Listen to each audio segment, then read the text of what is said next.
दो उपचुनाव हो रहे हैं और दोनों उपचुनावों में जिस तरह की भाषा भारतीय जनता पार्टी की केंद्र सरकार के नेता आकर बोल रहे हैं, उससे एक बात स्पष्ट हो गई है कि वल्लभनगर और धरियावद चुनाव में भारतीय जनता पार्टी ने अपनी हार स्वीकार कर ली। जब आदमी गलत बोले, बड़े पद पर रहने वाला व्यक्ति गलत बोले, उससे आप अंदाज कर सकते हैं कि उनका फ्रस्ट्रेशन कितना जबरदस्त है। राजनीति में सबको अपनी बात रखने का हक है, लेकिन परिवार पर जाकर जिस तरह की भाषा मुख्यमंत्री के लिए बोली गई, उससे एक बात तय हो गई है कि भारतीय जनता पार्टी के पास ना कोई नीति है, ना नियत है, ना सोच है, ना सिद्धांत है।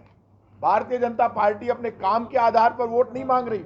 भारतीय जनता पार्टी बेवजह की फिजूल की बातें करके अपनी फ्रस्ट्रेशन मिटाने के लिए जिस तरह की भाषा का प्रयोग कर रही है, उससे एक बात साबित हो गई कि केंद्र सरकार की किए हुए काम कहीं भी बीजेपी के केंद्र सरकार के नेता बोल नहीं रहे। पहली बार ऐसा हो रहा है इस चुनाव में, जब केंद्र सरकार के नेता आते हैं लेकिन प्रधानमंत्री मोदी जी का नाम नहीं लेते, मुख्यमंत्री अशोक गहलोत का नाम लेते हैं।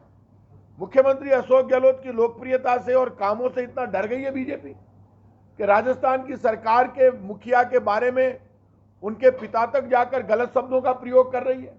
यदि आपके पास काम है तो बताइए कि केंद्र की मोदी सरकार ने यदि कोई काम किया है, जन कल्याणकारी और विकास की कोई योजनाएं लागू की है, या हिंदुस्तान के डॉलर को मजबूत किया है, या हिंदुस्तान में काला धन वापस लेकर आ गए। 15 लाख और अच्छे दिन इन्होंने दे दिए।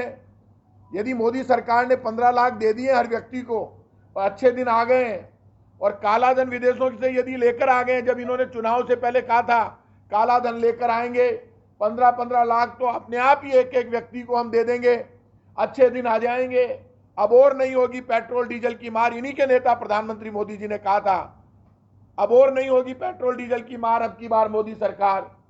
तब 70 रुपए लीटर था डीजल 2014 में, और आज कह रहा हूं मैं आपसे, 2014 में क्रूड ऑयल के दाम $130 प्रति बैरल थे, $130 प्रति बैरल।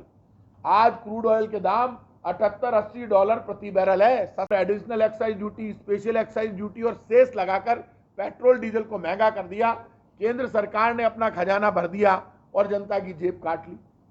अब आप पेट्रोल डीजल की बात नहीं करेंगे, महंगाई की बात नहीं करेंगे, गैस सिलेंडर की महंगाई की बात नहीं करेंगे, सब्सिडी की बात नहीं करेंगे, और आप मुख्यमंत्री अशोक गहलोत के पिता के ऊपर चले जाएंगे। ये अशोक गहलोत का अपमान नहीं किया, ये अपमान राजस्थान का अपमान है।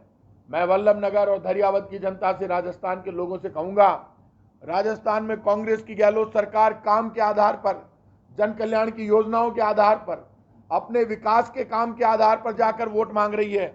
और ये लोग जो वोट मांग रहे हैं, ये लोग वोट मांग रहे हैं झूठ, फरेब और धोखे के नाम पर।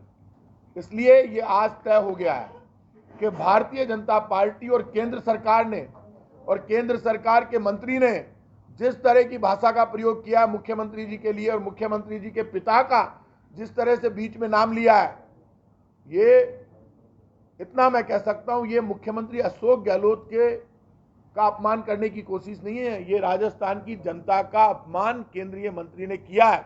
और राजस्थान की जनता ये स्वाभिमान का प्रदेश है, ये आन बान शान का प्रदेश है, ये महाराणा प्रताप की धरती है, ये राजस्थान का प्रदेश, ये वीरों की भूमि है।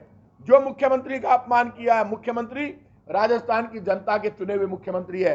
ये मुख्यमंत्री का अपमान नहीं, ये राजस्थान का अपमान है, और राजस्थान इस अपमान को कभी भूलेगा नहीं। ऐसे बीजेपी के केंद्रीय मंत्री जिन्होंने गलत शब्दों का प्रयोग किया, उनको माफी मांगनी चाहिए, राजस्थान की जनता से माफी मांगनी चाहिए, अपने किए हुए कामों का हिसाब देना चाहिए। हंस हंस कर अपमान कर रहे थे, वैसा ही हुआ है ये, जैसे कटारिया जी ने अपमान किया था महाराणा प्रताप का और बाद में उनको माफी मांगनी पड़ी। इन्हीं के नेता कटारिया जी ने कहा था बीजेपी नहीं होती तो भगवान राम समुद्र में होते, सड़क नाली और विकास की बात मत करो, धर्म की बात करो। कांग्रेस पार्टी राम राज्य को मानती है, राम राज्य के सिद्धांत पर हम चलते हैं। राम राज्य का अर्थ है जन कल्याण और विकास। जहां जन कल्याण और विकास होता है वहां राम राज्य होता है। तो जन कल्याण और विकास की योजनाएं तो हमारी है, तो राम राज्य के सिद्धांत पर तो हम चल रहे हैं। और आप यहां पर आए तो आपने ये नहीं बताया पेट्रोल डीजल महंगा क्यों कर दिया, गैस सिलेंडर की सब्सिडी क्यों खत्म कर दी, आपने नौजवान को क्या दिया, किसानों को कुचल कर मार रहे हो। 3 बिल आपने किसान की बिना मर्जी के खिलाफ दे दिए।